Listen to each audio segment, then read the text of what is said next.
Oi gente, tudo bem? Eu sou a Isa e no vídeo de hoje eu vim falar com vocês sobre as minhas leituras em andamento.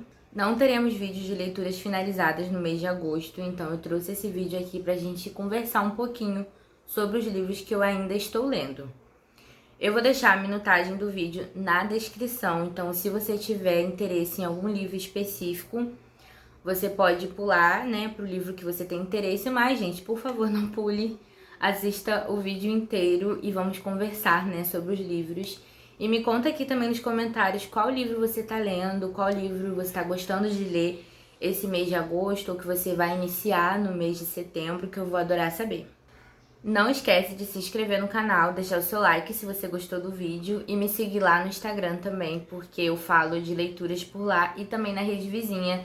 Os links estão todos aqui na descrição do vídeo, assim como os links de todos os livros que eu vou mostrar aqui. Então, se você tiver interesse em comprá-los, comprando com o meu link, você me ajuda na comissão e não paga nada mais por isso. O primeiro livro, gente, que na verdade já era pra eu ter terminado, é Diário de um Homem Supérfluo. O que aconteceu aqui com esse livro? Eu fiz a leitura, ele é bem curtinho, faltava 2 cartas, ele tá todo marcado, gente. Mas quando eu fui pesquisar um pouco sobre o livro, assistir uma aula sobre ele, fazer aquela pesquisazinha que eu sempre faço, pra me elaborar um vídeo bem completo sobre o assunto que me interessa muito, e eu gosto muito sobre esse assunto, eu cheguei à conclusão de que a editora 34, a tradução eu preferi, a tradução da editora 34, porque eu tive acesso a primeira carta, porque é um livro escrito em cartas. Aqui dentro do livro são 11 cartas que nós somos apresentados, pra gente saber um pouco sobre a vida desse personagem. E aí, cada carta ele vai falar sobre um tema diferente, sobre alguém de sua família ou sobre ele mesmo. E na primeira carta ele dá uma breve apresentação, sobre ele e sobre os pais dele. E aí eu fui comparar essa primeira página e eu preferi a tradução da editora 34. Não pela questão direta, porque eu não falo russo, então eu não sei se está 100% correta, mas porque o entendimento pra mim foi melhor. Eu entendi mais lendo lá do que todas as cartas que eu já tinha lido aqui. E eu achei um pouco diferente também. Lembrando que a tradução daqui é feita pela Daniela Terihoff Merino. Acho que é assim o nome dela, eu vou deixar escrito aqui na tela. Então, eu já fiz a compra do livro pela edição da 34. Quando chegar, eu vou comparar aqui com vocês as traduções e vou fazer um vídeo também bem completinho sobre o assunto. Aí, gente, avançando um pouco, no clube da Sara, a gente tá lendo Minha Vida de Rata, que eu tô lendo em e-book. Então, eu não tô gostando desse livro, eu acho que é por conta da escrita, mas eu não sei se é a escrita ou é a tradução. As meninas estavam até conversando sobre isso, lá. Porque eu não leio inglês, então é muito difícil pra mim essa questão de tradução, porque eu não sei comparar as traduções, porque eu não faço as leituras em inglês, eu só faço em livros traduzidos. Mas as meninas estavam comentando lá que tem alguns erros de tradução no livro. E isso foi o que chamou muito a atenção da gente, mas eu acho que é mais a escrita mesmo. Por quê? A história do livro, ela é muito tocante, ela é triste. Aqui a gente vai falar sobre uma menina que... eu tô na página 56, gente. Eu li esse livro algumas vezes esse mês e eu não consegui avançar muito. E aqui a gente tem uma menina que apresenta pra gente um pouco sobre como era a sua vida com a sua família, como que a família dela moldava ali as coisas que aconteciam em volta deles, porque, se eu não me engano, os irmãos dela cometeram um crime de racismo. Eu não vou falar o que eles fizeram exatamente, porque é bem pesado, mas esse crime teve um final muito trágico e eles acobertam isso, a família dela cobertou isso. E aí parece que essa menina em si, na época, ela era muito nova, mas pelo que eu fiquei sabendo no próprio vídeo da Sara, que ela falou sobre o livro, essa menina não vai começar a duvidar da forma com que a família dela lida com as coisas. E quando ela começar a falar sobre o que eles fazem, eles vão chutar ela da família, vão expulsar ela ali da casa dela. Pelo que eu vi é isso, mas eu não cheguei nessa parte. Então eu só cheguei nessa parte aí dela contando o que aconteceu, o que os meninos fizeram, como que era o relacionamento deles. É ali uma questão também de vizinhança, porque eles tinham muita raiva dos vizinhos, são pessoas racistas, então a gente tem muito também sobre isso, como que eles se portavam diante da sociedade e como que o relacionamento era tóxico entre aquela família e mais precisamente também entre pai e mãe, tá? O pai e a mãe dela. Eu tenho já uma dificuldade com e-book, então já é uma dificuldade que eu tenho, mas aqui não tá me agradando de forma alguma. O próximo livro que eu peguei foi Os Contos de Fada. Eu tô tentando fazer isso agora todo mês, pegar um livrozinho de contos, começar a ler contos avulsos ou contos em coletânea, que no caso é uma coletânea, porque eu estou conhecendo os contos de fada pela primeira vez. E assim, esses contos que eu li de primeiro, eu cheguei na página 80. Cheguei na página 80 e eu li os contos do Charles Perrault, não sei falar a pronúncia, mas é um autor francês. E ele fala aqui, escritor e advogado francês, como funcionário do governo, foi responsável pela escolha dos arquitetos que projetaram Versalhes. Então ele foi uma figura importante, né? Essas histórias, elas eram contadas e foram publicadas em 1697. O filho dele que publicou, mas ele que escrevia e lia para os filhos. Mais ou menos isso que tá escrito aqui. E, gente, como que ele lia essas coisas pros filhos dele? Porque, tipo assim, tem algumas histórias que realmente servem pra você ensinar alguma coisa pra criança. Tem uma moral, assim. Todos esses contos, né? Todos esses contos têm uma moralzinha que ele coloca ali no final, né? O que ele pode te ensinar. Mas tem contos que eu não consigo ver uma criança lendo e achando isso interessante. Porque, tipo, eu li Cinderela ou Sapatinho de Vidro, que é o título que ele deu. É um conto muito curto, bem pequenininho, 100% Disney, mesma coisa. A única diferença aqui é que a Cinderela, ela frequenta 2 bailes e não apenas um. Então, no primeiro baile ela vai dar tudo certo. E no segundo baile, ela perde o sapatinho. Essa é a única diferença. E no final, ela casa as irmãs dela e coloca elas pra morar no castelo. Isso daí ainda tem sim uma moral. Porque, tipo, ela vivia naquele lar super tóxico. A madrasta dela fazia muita maldade com ela. As meia-irmãs dela faziam muita maldade com ela. E ela não conseguiu se corromper a maldade delas, entendeu? Ela continuou sendo uma pessoa boa e quando ela se casou, ela ainda ajudou elas. Então, você consegue ensinar alguma coisa. Agora, por exemplo, tem um conto aqui que é O Gato de Botas. E não dá pra ensinar nada pra uma criança, porque o Gato de Botas, ele é super traiçoeiro, ele faz tudo, passa por cima de todos. E, inclusive, as pessoas, pra conseguir se dar bem.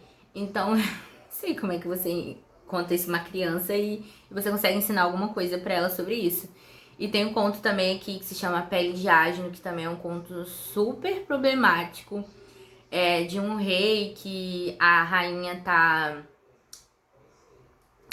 doente, aí ela vai morrer, ela faz um pedido pro rei, fala pro rei que ele só pode se casar novamente se ele achar uma mulher, a mulher mais bela do reino, né? Você só pode se casar se for com a mulher mais bela do reino. Se não for, você não pode se casar. E no reino não existe mais outra mulher tão linda e tão maravilhosa como ela. Então ela morre e ficamos sem pretendentes. Aí o rei decide que ele vai casar com a filha dele. Simplesmente isso. A filha dele fica desesperada e corre até a fada madrinha, né? Pra tentar se salvar ali do casamento do pai. Porque ela não quer se casar com o pai dela. E eu não sei como que a gente pode contar isso pra uma criança e ter alguma coisa de bom pra tirar disso. E o final do conto também ele é meio perturbadorzinho ali, porque avançando pra história, essa princesa ela encontra um príncipe, esse príncipe fica doente de amor por ela, aí pede pra ela fazer um bolo pra ele, ela faz o bolo, deixa um anel cair no bolo, aí as meninas do reino começam a raspar o dedo, cortar um pedaço do dedo pra caber no anel, pra conseguir casar com o príncipe. Não dá certo, né, obviamente, porque no final ele fica com ela. Então, assim, umas coisas bem diferentes que eu achei interessante porque eu não conhecia, mas são duvidosos. Não dá pra contar pra criança não, tá? Embora eles tenham uma visão mais, assim, conto de fada mesmo. Eles são bem, assim, infantis. Tem essas coisas meio mórbidas, assim, mas ainda são infantis, não são contos sombrios. O último que eu li foi Chapeuzinho Vermelho, que também é bem curtinho e também dá pra você ensinar, né? Porque aqui a questão é Você não pode parar na rua pra falar com estranhos e tal, porque se você fizer isso, isso aí é totalmente responsabilidade dos pais de ensinar as crianças que não podem parar na rua pra falar com estranhos. E aqui no caso a mãe da Chapeuzinho, ela não faz isso, então a Chapeuzinho encontra o lobo. Nessa conversinha que ela tem com o lobo consegue enganar ela, pedir pra ela ir pelo caminho mais longo pra ele ir pro mais curto, chegar mais rápido na casa da avó dela. Então ainda assim consegue ensinar alguma coisa. Então tá interessante ler esses contos de fada. Eu leio assim, gente, bem devagar, não é todo dia que eu leio. Se eu lesse todo dia, eu já teria terminado o livro. Mas tá sendo interessante conhecer, né, os contos do Charlie. Só falta 2 dele e aí eu vou avançar pros outros autores que tem aqui dentro. Porque dele falta a Barba Azul e o Pequeno Polegar. O próximo livro que eu tô lendo é o meu suspense do mês, que é Cujo, do Stephen King. Esse aqui, atualmente, eu tô na página 80. Mas aí eu coloco aqui atualizado a porcentagem, porque eu já vou ter avançado um pouco. Porque hoje eu vou ler umas 40 páginas dele. Aqui é um livro... Então, eu tenho um certo... Desculpa, gente, que eu fico olhando pra tela. Eu ainda tenho um bloqueio com Stephen King. Não é, gente, por causa de mim, entendeu? Eu não consigo entender porque o problema sou eu, não é possível. Porque eu já tentei ler 5 livros do Stephen King e nunca vai pra frente. E eu fico muito chateada porque eu gosto das adaptações. Então eu fico pensando, cara, por quê? Que todas as adaptações que eu assisti do King, de livros dele, são minhas favoritas e eu não consigo ler as suas obras. Ah, eu fico naquele tristinho no coração. Mas o problema com certeza sou eu, tá? Tem o Cujo, que é esse cachorrinho, que é um cachorro... Cachorrinho não, eles descrevem aqui que é um cachorro, tipo, enorme, mas ele é muito dócil, muito bonzinho. Só que, o que vai acontecer com esse cachorro, gente? Não é spoiler, tá? Não é spoiler. O livro é sobre isso. Eis que o cachorro, ele vai ali correr atrás de um coelho. E esse coelho vai entrar dentro de uma toca ali, um buraco no chão. E o cachorro vai atrás, ele fica agarrado no buraco. E aí, o King, ele dá essa descrição que, tipo assim, ele poderia ter saído dali, daquele buraco, deixado o coelho ali e ir embora. Mas não, ele decide ficar ali pra tentar pegar o coelho. E aí, nisso que ele fica ali, ele vê que tem um monte de morcego ali. Ele fica meio assustado, mas não sai. E aí, os morcegos picam ele, né? Mordem ele. Os morcegos mordem um Cujo. E os morcegos, eles tinham uma doença, né? Que é a raiva, a doença da raiva. E passa pra esse cachorro. Só que esse cachorro, ele não era vacinado contra a raiva. Então, ele dá esse toque pra gente, assim, que ele não tinha vacina, né? Então, obviamente, ele contraiu a doença e essa doença vai se alastrar. E tem um clima muito forte que tá rolando ali na cidade, que os personagens falam muito sobre isso, que é o calor. Tá muito quente ali naquela cidade, o calor absurdo. E aí o King deixa aqui pra gente isso explicado de que esse calor vai fazer com que a doença se alastre mais rápido. E isso vai fazer com que o Cujo não tenha muito tempo, né? Que ele vai começar a manifestar essa doença. E aí eu acho que é isso. Eu não sei se vai ter algum elemento sobrenatural em relação a essa doença, porque como ele tá infectado e tem assim essas pessoas, temos outros personagens também, mas aí se eu falar sobre os outros personagens eu acho que já seria spoiler, então não vou falar. Mas o livro tá bem interessante. O King, ele é bem descritivo. Tem uma parte aqui que eles estão falando sobre uma empresa de cereais, que tem um personagem aqui que ele vende cereais, e aí ele descreve muito. Eu não sou muito adepta a essa descrição, porque eu acho que ele não é muito direto ao ponto, sabe? Eu acho que ele não vai muito direto ao ponto. Mas isso não é uma crítica, gente. É porque eu mesmo não consigo ainda, sabe, amar. Mas eu quero, entendeu? Eu quero amar. Gente, eu tenho 7 livros do King. Eu tenho que gostar disso aqui, pelo amor de Deus. Mas eu acho sim que eu vou gostar. Eu gosto muito da ambientação dos livros dele. Até hoje eu só consegui ler inteiro Salem, do King. Eu gostei muito da ambientação de Salem. Embora eu não curta vampiros, eu gostei muito daquele livro. E aí eu tô muito animada pra avançar nesse daqui e ver o que eu vou achar da leitura. E temos aqui Os Miseráveis, do Victor Hugo. Os Miseráveis, eu tô na 3ª meta. Ó, eu já li aqui, atualmente, 280 páginas. A 3ª meta, ela vai até 390 páginas. E a gente entra na 4ª meta, que é a meta dessa semana. Então, eu tô seguindo certinho, gente, o cronograma. Não tô atrasada. Quando eu me atraso, eu consigo pegar, tipo, num outro dia. E é um livro que ele tá sendo muito bom. Eu tô amando fazer a leitura de Os Miseráveis. Aqui a gente tem história, a gente começa o livro sendo apresentados ao Bispo Miriel, que é o bispo aqui, né, de uma cidadezinha. E esse bispo, ele é uma pessoa incrível. A gente consegue entender o real significado, né, da cristandade. A gente consegue ver o quanto ele é uma pessoa boa, uma pessoa digna. Ele tenta o tempo todo acertar em tudo da vida dele. E tem uma parte do livro que ele mente pra ajudar um personagem, mas mesmo assim, ele mentiu pra ajudar um personagem. Então, ele tem essa visão meio assim de bondade, humildade. Ele é um bispo que aqui na... Olha, eu vou te falar uma coisa pra vocês, gente. É muito interessante se você souber o que aconteceu ali na França, a ambientação antes do livro. Porque é um livro que ele se passa depois da Revolução Francesa. Eu vou deixar aqui na descrição um vídeo da Débora Ladin, que vocês devem conhecer. Ela falando sobre a Revolução Francesa. Foi esse vídeo também que a Arieska deixou lá pra gente assistir. Eu assisti o vídeo.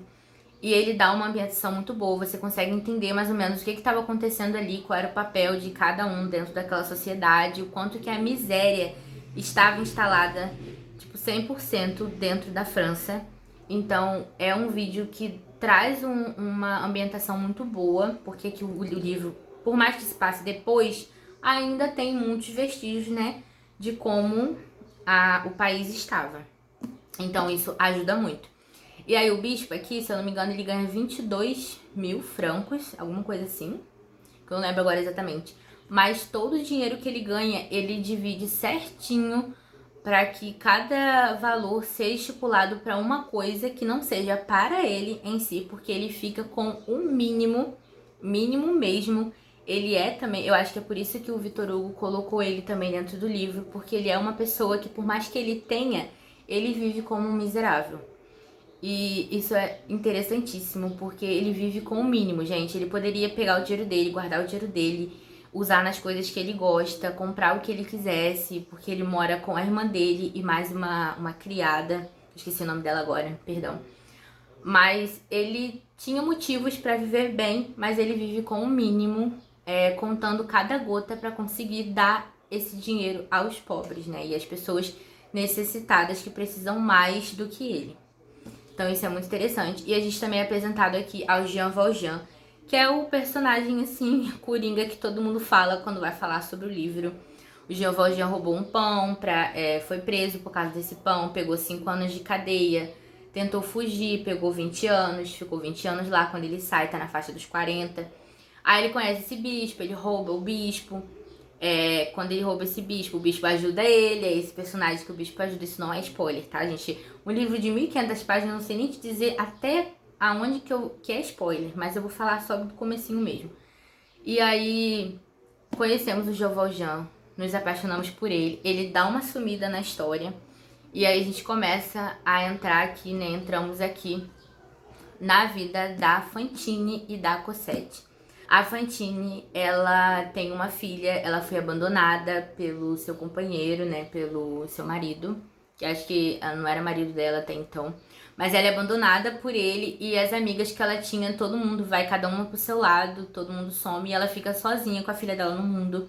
Ela não tem dinheiro, não tem trabalho, não tem pra onde ir, não tem onde morar. E aí ela decide entregar a filha dela pra morar na casa de umas pessoas que ela encontra ali, né, enquanto ela tá andando pela cidade. E essas pessoas que ela entrega pra ficar com a Cosette, que é a filha dela, ela acha que essas pessoas são pessoas boas, que vão cuidar muito bem da filha dela, mas ela acaba mandando sempre dinheiro, né, pra essas pessoas cuidarem da filha dela e dar do bom e do melhor. Ela não tem, mas o pouco que ela tem, ela manda pra manter a filha dela ali dentro daquele local e com aquelas pessoas, e aí o desenrolar da história é a partir disso, tá? E com certeza esses personagens eles vão se entrelaçar em algum momento da história, porque tá até escrito aqui, então acho que também não é spoiler. Mas é muito bom esse livro, ele é muito envolvente. Até as passagens que são mais descritivas, que o Victor Hugo gosta também, você consegue ler de boa. Você não fica incomodada em ler essas passagens mais descritivas, porque o livro, de fato, ele é muito bom, né? Ele é bem fluido, os personagens são muito cativantes. Na primeira vez que eu fiz a leitura, eu li até a página 150, eu chorei. Na segunda vez eu já não chorei. Eu já sabia o que ia acontecer até a página 150, então eu passei mais assim intacta, mas ainda assim é muito emocionante, porque o João Valjean, ele tem um momento de redenção muito grande, um momento de reconhecimento como pessoa, como amado por Deus também, né? Porque o bispo, ele apresenta Deus pro João Valjean. Então ele tem esse reconhecimento da divindade, do que é Deus, esse momento é muito emocionante, muito bonito, onde ele decide também, né, o que ele vai fazer da vida dele a partir daí. Então, é incrível, gente. Esse livro aqui eu só vou terminar em novembro, então vocês ainda vão ver ele por aqui. Antes da gente terminar, se você gostou do vídeo, né, já deixa sua curtida, comenta aqui embaixo se você já leu algum desses livros, ou se você tá lendo, né. Eu vi que tem uma galera aí lendo Grande Sertão Veredas, que é o próximo livro que eu vou falar. Tem uma galera também que tá lendo Os Miseráveis, então vou amar conversar com vocês sobre isso. O próximo livro, gente, e último que a gente vai falar sobre aqui nesse vídeo é Grande Sertão Veredas, que tá sendo, assim, um dos meus livros favoritos. Eu tô amando fazer a leitura desse livro. Primeiro que ele é um desafio, tá? Olha aqui, quem eu ver falando que Grande Sertão Veredas não é difícil de ler, olha, para de mentira, tá? Porque ele é muito difícil de ler, gente. Eu não imaginava o quanto que era difícil. Eu tô na página 180. Tô na página 180. Acho que foi a quarta semana que eu finalizei. E o que eu tô fazendo? Esse livro aqui eu tô lendo no clube de leitura da Mônica. Vou deixar aqui embaixo se vocês quiserem entrar. Vou deixar também aqui embaixo o canal da Ariesca Miller se vocês quiserem entrar na leitura de Os Miseráveis, porque dá tempo, tá, gente? Mas esse daqui eu tô lendo pelo Clube de Leitura da Mônica, tô assistindo os vídeos de meta da Mônica, porém eu estou estudando ele pelo o canal da Maria Camila Moura. Se eu não me engano é esse o nome dela, eu vou deixar aqui na tela também. E o link aqui embaixo. Ó, vou te falar uma coisa, gente. Eu tô dando pra vocês uma preciosidade, porque assim, ela estuda, ela destrincha o livro pra gente. É interessante que você leia primeiro e depois vá assistir o vídeo dela. Porque como ela tá destrinchando as páginas, ela vai te dando, né, spoiler sobre o que já aconteceu, porque a galera já leu. Então eu tô sempre fazendo assim, eu leio as páginas, vou lá e assisto as aulas dela e tá sendo incrível, muito bom mesmo. Então eu deixo aqui como recomendação, porque dica boa é dica compartilhada. E vocês vão ver o quanto que fica mais fácil, fica mais claro. Porque aqui a gente tem a história do Riobaldo. O Riobaldo, ele é um ex-jagunço, que eram essas pessoas que faziam a segurança ali, né, do povo do sertão, de algumas pessoas que contratavam essas pessoas. E esse jagunço, esse ex-jagunço que é o Riobaldo, ele já tá nos seus dias, assim, mais aposentado, né? Ele tá ali numa mais... Já passou mais da meia-idade. E aí ele tá conversando, ele começa o livro com um cifrão, porque ele tá conversando com um viajante que tá passando por ali na cidade. E ele fala com esse viajante, ele começa a falar com esse viajante, e o livro, ele é num fôlego só. Se eu não me engano, são 3 dias dele só falando. E esse viajante só escutando. Então o Riobaldo, ele vai ir e voltar, né, na linha do tempo da própria vida dele. Ele não vai falar pra gente certinho a história da infância, adolescência, na fase adulta. Não, ele vai ir pra infância, ele vai voltar pra adolescência, ele vai voltar pra fase adulta, ele volta lá na infância. Então é como se a gente estivesse conversando com uma pessoa que a gente não conhece, que tem um sotaque muito diferente que o nosso e conhece palavras diferentes que as nossas, né? Por exemplo, eu moro em Macaé, no Rio de Janeiro.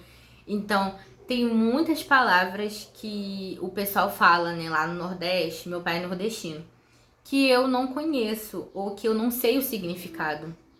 Então, é como se fosse basicamente isso. E aqui, o nível de dificuldade, o grau aumenta, porque o João Guimarães Rosa, ele inventou muitas palavras. São muitas palavras que, por sua vez, nem existem. Então, ele vai usar disso também. O livro, ele fica muito mais claro depois da página 90.